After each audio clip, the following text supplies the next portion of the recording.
নমস্কার বন্ধুরা, আজকে করছি চিকেন মশালা অথবা মুর্গ মশাল্লাম। এই মুর্গ মশাল্লাম করতে গেলে গোটা চিকেনটা লাগবে। ছুরি দিয়ে একটু গাটা চিড়ে নিচ্ছি।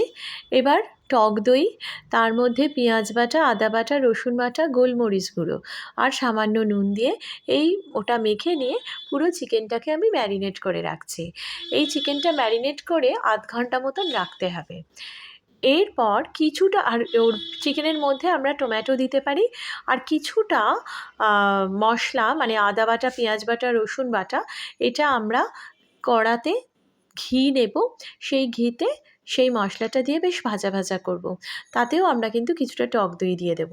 পুরো রান্নাটার জন্য কিছু না হলেও 200 গ্রাম টক দই লাগবে। 1 কেজি চিকেনের জন্য 200 গ্রাম টক দই।